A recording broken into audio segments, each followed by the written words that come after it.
Hello दोस्तों, heavenly wisdom Bible quiz पर आपका स्वागत है। तो चलिए देखते हैं कि आज बाइबल की कौन सी कहानी के बारे में बात होगी। तो चलिए शुरू करते हैं आज की वीडियो। दिल थाम के बैठ जाइए। तो दोस्तों, आज के इस गहन चर्चा में हम एक बहुत ही रहस्यमय और प्राचीन विषय की गहराई में उतरने वाले हैं। बिल्कुल। और ये विषय ऐसा है जो सीधे तौर पर इंसानियत के भविष्य और ब्रह्मांड के रहस्यों से जुड़ा है। हाँ, मतलब हम बात कर रहे हैं प्रकाशित वाक्य की, जिसे हम अंग्रेजी में बुक ऑफ रेवलेशन भी कहते हैं, और खास तौर पर इसकी 7 मोहरों के बारे में। सही कहा आपने। इसे मूल यूनानी भाषा में अपोकैलिप्सिस कहते हैं, जिसका शाब्दिक अर्थ दुनिया का अंत नहीं होता। अच्छा, तो इसका असल मतलब क्या होता है? असल में इसका मतलब है पर्दा उठना या किसी बड़े रहस्य का खुलना। देखिए, ये कोई डरावनी भविष्यवाणियों की अचानक से आई सूची नहीं है। हाँ, क्योंकि इसे उस समय के माहौल में समझना बहुत जरूरी है ना? बिल्कुल। प्रथम शताब्दी का ऐतिहासिक और राजनीतिक परिप्रेक्ष्य। उस समय रोमन साम्राज्य अपने चरम पर था और शुरुआती ईसाइयों पर भारी अत्याचार हो रहे थे। वाओ, पर्दा उठना। तो सुनने वालों जरा अपने मन में एक दृश्य बनाइए। प्रथम शताब्दी का समय है और एक अति प्राचीन पत्र या स्क्रॉल है जो 7 मोहरों से पूरी तरह बंद किया गया है। और जैसे जैसे एक एक करके वो मोहर टूटती है ना, वैसे वैसे हमारी दुनिया का जो अंतिम समय का ताना बाना है, वो एक विशाल सिनेमा के पर्दे की तरह खुलने लगता है। तो चलिए बिना किसी देरी के इस ब्रह्मांडीय सफर के बिल्कुल पहले दृश्य की ओर चलते हैं। पहली मोहर टूटती है और जरा इस दृश्य की कल्पना कीजिए दोस्तों। एकदम सफेद घोड़ा सामने आता है। हाँ, और उस पर एक सवार बैठा है। बिल्कुल, जिसके हाथ में एक धनुष है और उसे एक मुकुट दिया जाता है, जिसके बाद वो जय करता हुआ और विजय प्राप्त करने के लिए आगे निकल पड़ता है। अब यहाँ मुझे एक विश्लेषक के तौर पर थोड़ी शंका होती है। कैसी शंका? मतलब सफेद रंग तो हमेशा पवित्रता, शांति या भलाई का प्रतीक माना जाता है ना? जी। और मुकुट जीत का। तो क्या ये कोई सकारात्मक शक्ति नहीं हो सकती? शायद ये स्वयं मसीह की छवि हो। हम इसे सीधे नकारात्मक क्यों मान रहे हैं? ये सवाल बहुत ही स्वाभाविक है, और सच कहूं तो यही इस रहस्य का सबसे बड़ा धोखा है। धोखा? वो कैसे? देखिए, प्रकाशित वाक्य के 19वें अध्याय में मसीह वास्तव में एक सफेद घोड़े पर आते हैं। जी। लेकिन यहाँ प्रथम अध्याय के इस दृश्य और उस दृश्य में जमीन आसमान का फर्क है। अच्छा, तो ये सवार मसीह नहीं है? बिल्कुल नहीं। अगर हम पहली सदी के यूनानी पाठ का गहराई से अध्ययन करें ना, तो यहाँ जिस मुकुट का जिक्र है उसे यूनानी भाषा में स्टेफनोस कहा गया है। स्टीफनोस, इसका क्या मतलब होता है? ये एक विजेता का मुकुट होता है, जैसे किसी एथलीट को खेल जीतने पर मिलता है।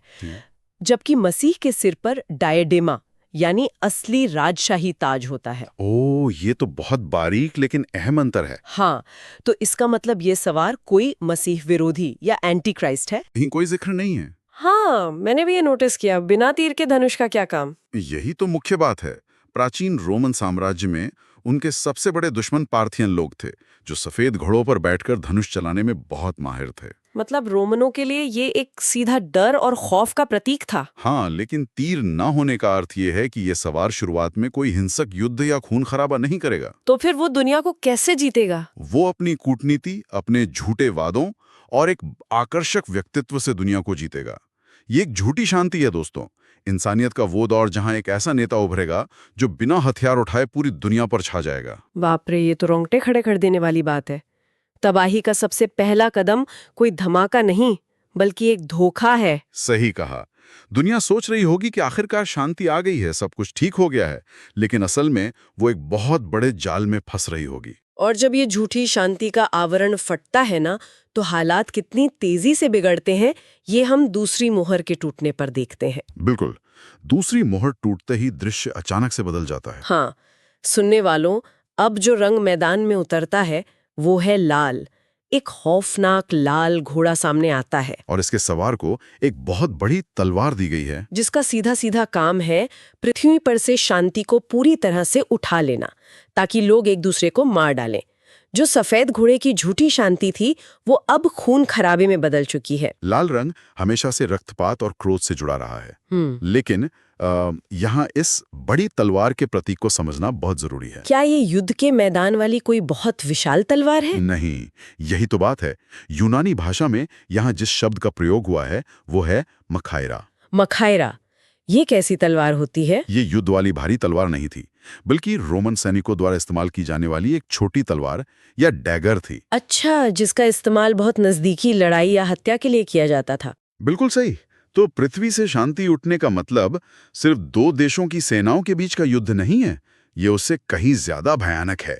तो फिर ये किस ओर इशारा कर रहा है? ये नागरिक युद्ध यानी सिविल वॉर और सामाजिक ढांचे की पूरी तरह से ढह जाने का प्रतीक है। मतलब जब शांति उठती है तो इंसान अपने ही पड़ोसियों और अपने ही भाइयों के खिलाफ खड़ा हो जाता है। हाँ, समाज का हर नियम, हर कानून जो हमें एक दूसरे पर भरोसा करना सिखाता है वो खत्म हो जाएगा।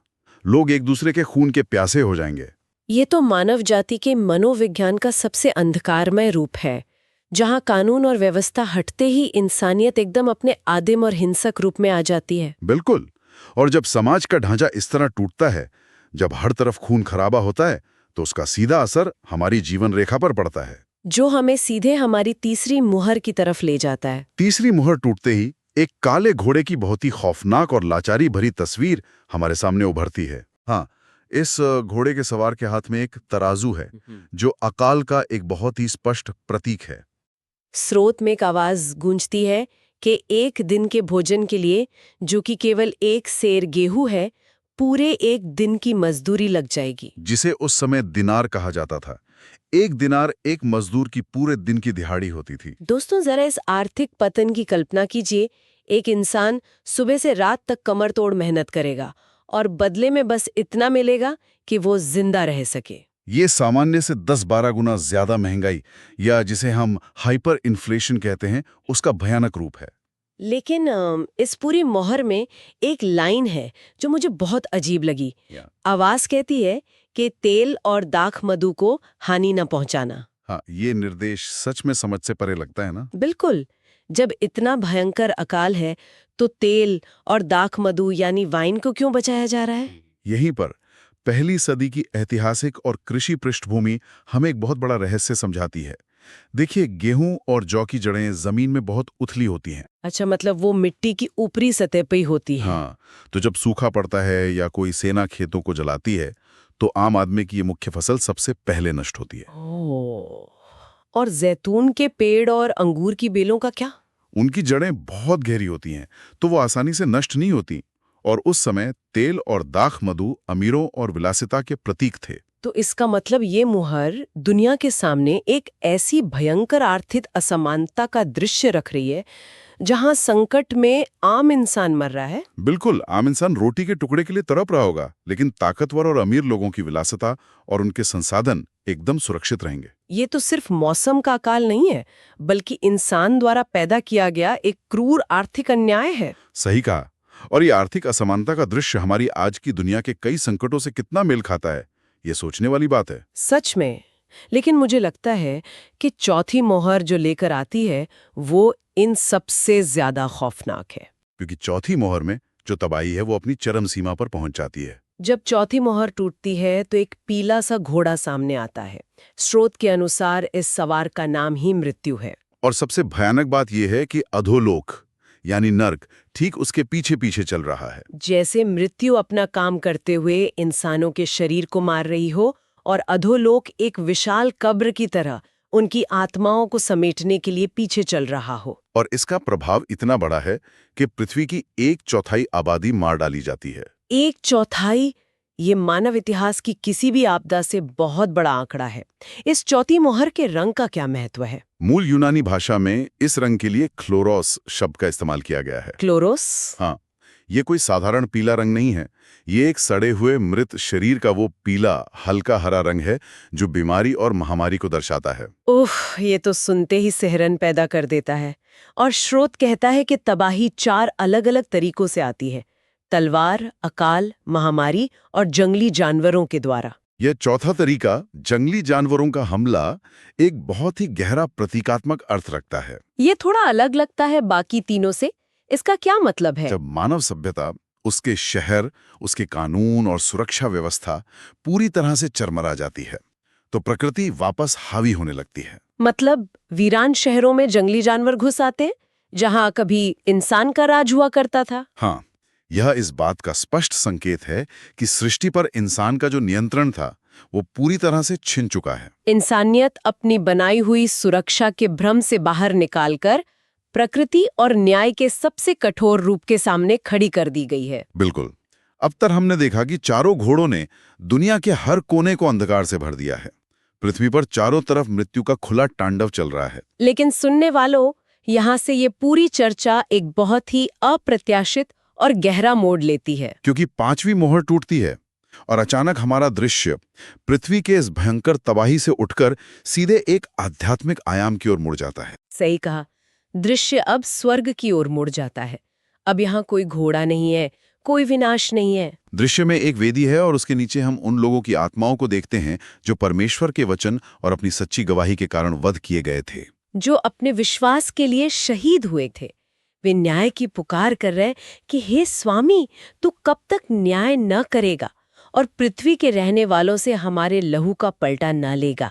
पृथ्वी के इतने शोर शराबे और विनाश के बाद अचानक से ये दृश्य आना, जहां न्याय के लिए गुहार लगाई जा रही है, बहुत ही शक्तिशाली है। सच में ये मोहर हमें ये सोचने पर मजबूर करती है कि जब दुनिया में इतनी बुराई और अन्याय हो रहा है, तो क्या कोई है जो इसे देख रहा है? यहाँ वेदी का प्रतीक बहुत महत्वपूर्ण है। प्राचीन यहूदी मंदिर प्रणाली में बलिदान किए गए जानवर का खून वेदी के नीचे उंडेला जाता था। तो इन बलिदानियों के जीवन को एक पवित्र बलिदान के रूप में देखा जा रहा है। हाँ, वे बदले की भावना से नहीं बल्कि ईश्वरीय न्याय की पुकार कर रहे हैं। वे पूछ रहे हैं कि क्या सत्य का कोई मूल्य है? और इसके जवाब में उन्हें श्वेत वस्त्र दिए जाते हैं। सांसारिक नजरिए से देखें तो दुनिया ने उन्हें मार डाला, यानी वे हार गए। लेकिन आध्यात्मिक दृष्टिकोण से ये श्वेत वस्त्र, जिन्हें यूनानी भाषा में स्टोलाई लुकाई कहा जाता है, ये किसी बड़े उत्सव या अंतिम विजय के समय पहने जाते थे। तो ये वस्त्र उनकी हार का नहीं बल्कि उनकी संपूर्ण जीत और पवित्रता का प्रतीक है। बिल्कुल, ये विश्वासियों की दृढ़ता को दर्शाता है और उन्हें कहा जाता है कि वे थोड़ी देर और विश्राम करें जब तक कि उनके बाकी साथियों की संख्या पूरी ना हो जाए। ये एक बहुत ही गहरा ईश्वरीय सत्य है। न्याय में देरी का मतलब न्याय का न होना नहीं है। ईश्वरीय समय और मानवीय समय में बहुत अंतर होता है। और उसी न्याय के इंतजार की गूंज हमें सीधे हमारी छठी मोहर तक ले जाती है। दोस्तों, जब ये छठी मोहर टूटती है तो ऐसा लगता है जैसे पूरा ब्रह्मांड ही अपनी धुरी से कांप उठता है। अब तक हमने इंसानों द्वारा लाई गई तबाही देखी थी, लेकिन ये कुछ और ही है। स्रोत बताता है कि एक बहुत बड़ा भूकंप आता है। सूर्य बिल्कुल काले कंबल के समान काला हो जाता है और चंद्रमा लहू के समान लाल हो जाता है। आकाश के तारे पृथ्वी पर ऐसे गिर पड़ते हैं जैसे तेज आंधी में किसी अंजीर के पेड़ से कच्चे फल गिरते हैं। और सबसे अकल्पनीय दृश्य तो ये है कि आकाश ऐसे हट जाता है जैसे कोई पुराना पत्र या स्क्रोल लपेटा जा रहा हो। पहाड़ और टापू अपनी जगह से हिल जाते हैं। ये तो पूरी तरह से सृष्टि के विनाश का एक खौफनाक दृश्य है। बिल्कुल, आपने सही कहा। इसे हम डीक्रिएशन कह सकते हैं। अगर हम उत्पत्ति की किताब को देखें तो ईश्वर ने रोशनी बनाई, सूर्य, चंद्रमा और जमीन को स्थिर किया। और छठी मोहर में वो सारी व्यवस्था वापस उल्टी दिशा में जा रही है। सब कुछ बिखर रहा है। लेकिन इसका सबसे महत्वपूर्ण पहलू वो मनोवैज्ञानिक और सामाजिक प्रभाव है जो इंसान पर पड़ता है। हाँ, इस ब्रह्मांडीय हलचल को देखकर पृथ्वी के राजा, बड़े बड़े सेनापति, धनवान, बलवान और हर एक दास गुफाओं में छुपने की कोशिश कर रहे हैं। ध्यान दीजिए, यहाँ मौत का डर समाज के हर वर्ग को एक समान कर देता है। कल तक जो राजा महलों में सुरक्षित महसूस करता था, आज वो एक गुलाम के साथ उसी गुफा में छिप रहा है। जब ईश्वरीय न्याय प्रकट होता है तो इंसान के बनाए हुए सारे सुरक्षा के ढांचे, चाहे वो सत्ता हो, पैसा हो या सेना, सब एक पल में ढह जाते हैं। और वे पहाड़ों से पुकार कर कहते हैं कि हम पर गिर पड़ो और हमें उस मेमने के प्रकोप से छिपा लो। ये मेमने का प्रकोप एक बहुत ही शक्तिशाली विरोधाभास है ना? बिल्कुल, मेमना जो हमेशा मासूमियत और बलिदान का प्रतीक होता है, जब वो न्याय करने पर आता है तो ब्रह्मांड की कोई भी शक्ति उसका सामना नहीं कर सकती। ये इंसान के अहंकार के पूरी तरह से टूटने का चरम बिंदु है। बड़े बड़े पहाड़ अपनी जगह से हिल गए हैं, आकाश लपेटा जा चुका है, हर तरफ त्राही त्राही मची है। इतनी चीख पुकार, इतना भयानक शोर और एक ऐसा तूफान जिसका वर्णन करना भी मुश्किल है। और फिर 7वीं मोहर टूटती है। इस अंतिम मोहर के टूटने पर हम किसी और बड़ी तबाही की उम्मीद करते हैं, शायद आग बरसे या कोई नया प्रलय आए। लेकिन स्रोत हमें चौंका देता है। स्रोत बताता है कि 7वीं मोहर टूटने पर स्वर्ग में लगभग आधे घंटे तक बिल्कुल सन्नाटा छा गया। एकदम चुप्पी, कोई आवाज नहीं। इतनी भारी हलचल के बाद अचानक ये मौत जैसा सन्नाटा, ये बहुत ही रहस्यमयी है। इस पूरी यात्रा में ये सन्नाटा सबसे भारी और गहरा प्रतीक है। प्राचीन यहूदी विचारधारा के अनुसार स्वर्ग कभी भी शांत नहीं रहता। वहां हमेशा स्वर्गदूतों की स्तुति और प्रार्थनाओं की गूंज होती है। स्वर्ग का आधे घंटे के लिए पूरी तरह से मौन हो जाना एक ऐसा क्षण है जहां पूरी सृष्टि अपनी सांसें थाम लेती है। ये कोई साधारण खालीपन नहीं है, ये वो सन्नाटा है जो किसी बहुत बड़े तूफान के आने से ठीक पहले होता है। ये एक ईश्वरीय ठहराव है। इतने बड़े न्याय और तबाही के बाद ये मौन ईश्वर की महानता और उनके खौफ के प्रति एक गहरी श्रद्धा को दर्शाता है। ये एक ऐसी अदालत का दृश्य है जहां सारे सबूत पेश किए जा चुके हैं, सारी दलीलें खत्म हो चुकी हैं और अब न्यायाधीश अपना अंतिम फैसला सुनाने ही वाले हैं। उस फैसले से ठीक पहले का जो तनावपूर्ण सन्नाटा होता है, ये वही है। ये गहराई से एहसास दिलाता है कि ब्रह्मांड का नियंत्रण अभी भी पूरी तरह से एक सर्वोच्च सत्ता के हाथ में है। और जब वो सर्वोच्च सत्ता कार्य करती है तो सारे शब्द खत्म हो जाते हैं।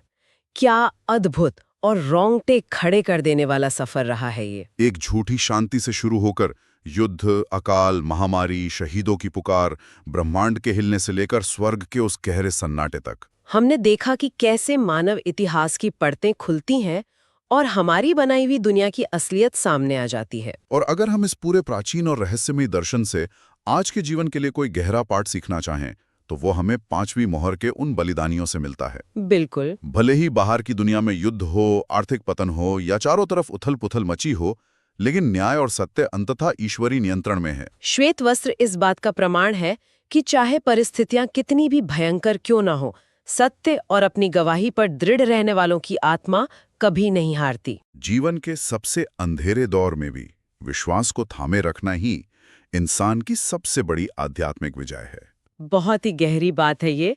दोस्तों, आज की इस लंबी और विचारोत्तेजक चर्चा को समेटते हुए हम आप सभी सुनने वालों को एक बिल्कुल नए विचार के साथ छोड़ना चाहते हैं। जैसा कि हमने शुरुआत में चर्चा की थी कि अपोकलिप्सिस शब्द का मतलब विनाश नहीं बल्कि पर्दा उठना होता है। प्राचीन संस्कृतियों में भी दुनिया के अंत को सिर्फ एक तबाही के रूप में नहीं देखा जाता था, बल्कि उसे एक रीसेट बटन माना जाता था। भ्रष्टाचार और बुराई को साफ करके एक नई शुरुआत करने का तरीका। तो जरा विचार कीजिए, जब हमारे खुद के व्यक्तिगत जीवन में कुछ अध्याय खत्म होते हैं, जब हमारी पुरानी दुनिया टूटती हुई महसूस होती है, तो क्या हम उसे सिर्फ एक तबाही मानकर डर जाते हैं या हम उसे एक रीसेट के रूप में देख सकते हैं? क्या हमारे जीवन के वे अंत असल में किसी गहरे सत्य के ऊपर से पर्दा उठने का समय हो सकते हैं? क्या हम उस सन्नाटे में ईश्वर की आवाज सुन सकते हैं? इस विचार पर जरूर मंथन कीजिएगा। हमारे साथ इस रहस्यमयी और रोमांचक सफर में जुड़ने के लिए बहुत बहुत धन्यवाद। मिलते हैं अगली गहरी चर्चा में।